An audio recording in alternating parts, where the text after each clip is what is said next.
Salut à tous, bienvenue, merci d'être avec nous, toujours sur Direct News. Et là, je sais déjà que vous pensez que Direct News, on en a belle vie. Eh bien, franchement, oui, vous le voyez sur ces images. Soleil éclatant ici dans ces Alpes valaisannes. On est à Crans-Montana. Crans-Montana, on s'en rappelle, on avait été du reste ici il y a quelques semaines à l'occasion de la Winter Golf, du golf sur neige. Eh bien, aujourd'hui, c'est un autre sujet, c'est plus précisément d'autres sujets au pluriel que nous vous proposons avec, vous allez le voir, toute une série qui sera consacrée à l'agence Barnes de Crans-Montana avec un excellent projet, un superbe projet du reste à suivre d'ici quelques mois. C'est le projet de résidence hôtelière Six and Seas. On aura l'occasion d'en parler. Restez avec nous. On va être là tout au long de la journée. Beaucoup de plaisir d'être pour l'instant avec Jérôme Félicité. Bonjour Jérôme. Bonjour Michel. Merci beaucoup d'être avec nous. On est ici, on va situer l'endroit. On est au départ parce que c'est vrai qu'avec la neige, ça surprend un peu. On ne reconnaît pas forcément. On est au départ du trou numéro 10 du golf Ballesteros, deux clubs à Crans. De l'autre côté, c'est le petit 9 trous, c'est le Jack Nicklaus. On va parler avec vous, Jérôme Félicité. Rappelez tout d'abord que vous êtes le président du conseil d'administration de Gérofinance Dunant et puis également attaché de près à Barnes.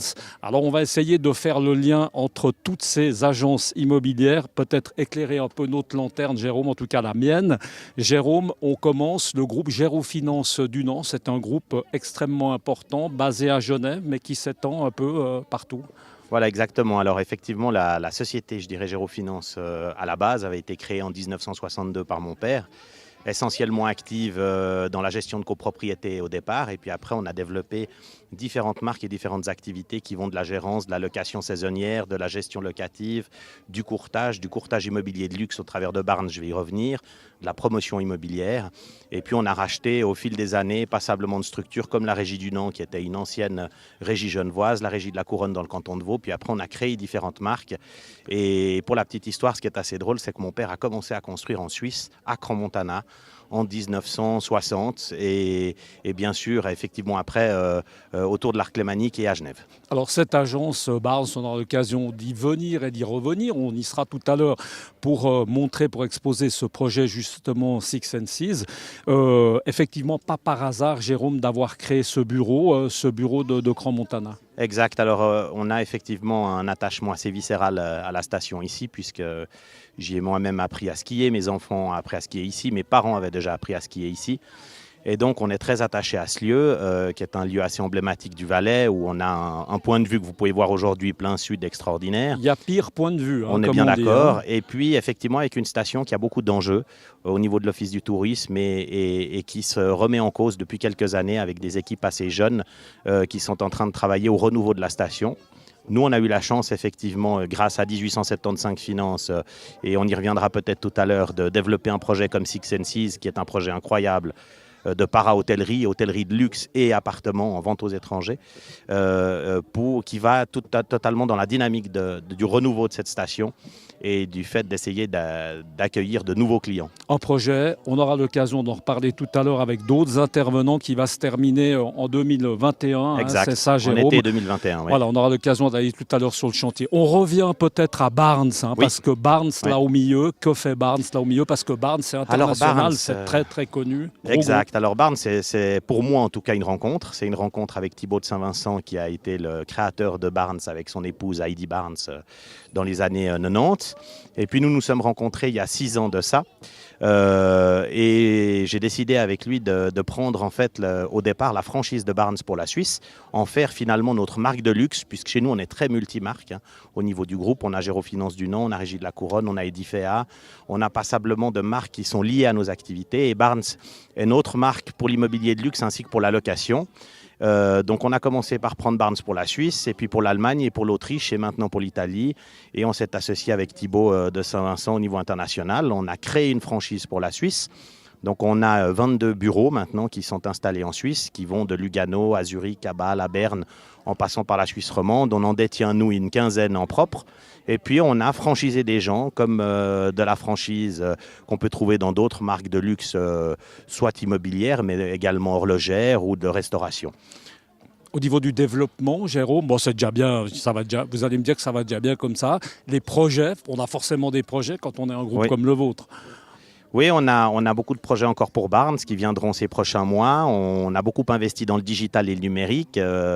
Notre accord avec Direct News en est un excellent exemple. On essaye d'être avant-gardiste et de voir que finalement les mœurs des gens changent par rapport à ça. Aujourd'hui, on arrête de noircir des pages de journaux. On est bien sûr présent dans les journaux, mais les médias numériques sont extrêmement présents dans le cadre de l'acquisition. Énormément de nos clients passent par les réseaux sociaux, passent par l'Internet depuis l'étranger avant de se déplacer. 676 est un excellent exemple puisqu'on a développé ces derniers mois tout un planning marketing très important pour aller capter ses clients à l'international au travers de Barnes notamment. Alors on a compris que Barnes c'est international. Juste un mot, Jérôme, c'est important de parler justement de ce groupe Six and Seas parce que c'est un groupe qui est lui aussi international et on va dire super coté. C'est un groupe de luxe qui a reçu même une distinction l'année dernière. Exact. Alors effectivement, quand on monte ce genre de projet où on a finalement de la para-hôtellerie, on a de la restauration, on a des appartements à vendre, il est extrêmement important de réussir à attacher une marque à ce genre de projet. Et ça a été tout le travail du maître d'ouvrage et promoteur de réussir à signer ce qu'on appelle un contract management avec une marque comme celle-ci pour attirer des gens qui ont l'habitude de voyager, de séjourner avec Six and Seas, qui est une très très belle marque. 5 étoiles, présente énormément en Asie et puis pour une des premières fois présente dans les Alpes. Et ça, c'était extrêmement novateur et très important. On y reviendra, ça fait partie d'un des gros chantiers évidemment de la station. Vous êtes placé pour le savoir parce que c'est vrai que comme vous êtes un peu résident ici, en tout cas occasionnellement, ça fait partie de quelque chose qui est extrêmement important. Oui, et puis pour nous, c'était une chance énorme puisque notre entreprise Générale Edifea qu'on a fondée il y a 10 ans avec Bertrand Duquert a été soumissionnaire. On a gagné le chantier Six and Seas, qui est un chantier à pratiquement 100 millions avec des contraintes extrêmement compliquées. Construire un hôtel en montagne, excaver, creuser dans la roche, des interruptions de chantier puisqu'on est en hiver, on est en été. Et puis il faut le dire, on est un ski in, ski out, donc on est sur les pistes de ski. Donc c'est un vrai défi architectural, technologique pour nous et c'est une vraie carte de visite. Force de la station, là on est évidemment en mode hiver, il faut le dire vite, c'est vrai qu'il fait une température assez sympathique, c'est vrai. C'est idéal parce qu'il y a du golf en été, on a tout, on trouve de tout. Jérôme, en été, en hiver, c'est complet. C'est complet. La station a su et elle continue justement, comme je le disais tout à l'heure, à innover avec la Winter Golf dont on est partenaire, dont vous parliez tout à l'heure, mais également différentes compétitions de golf. Enfin, la station arrive à être extrêmement présente tant en hiver qu'en été pour capter différents clients. Merci beaucoup en tout cas Jérôme d'avoir été avec nous quelques instants. On aura bien entendu l'occasion bien certainement de vous retrouver. On en a parlé tout à l'heure avec un partenaire important. Je crois que c'est vraiment important de le souligner. C'est ce partenaire justement financier 1875. Tout à fait. Merci Michel. Merci beaucoup et puis à très bientôt. Restez avec nous. On a encore beaucoup de choses à vous proposer ici en direct. Eh bien toujours de Crans-Montana. On va tout à l'heure se retrouver dans cette agence de Barnes où là vous allez pouvoir voir la maquette. Eh bien c'est impressionnant déjà. Et puis ensuite de ça, eh bien, on se retrouvera dans nos derniers reportages sur le chantier avec d'autres intervenants, avec notamment Marc Dandiran, le responsable de cette agence Barnes de Crans-Montana. Tout à l'heure. Ciao.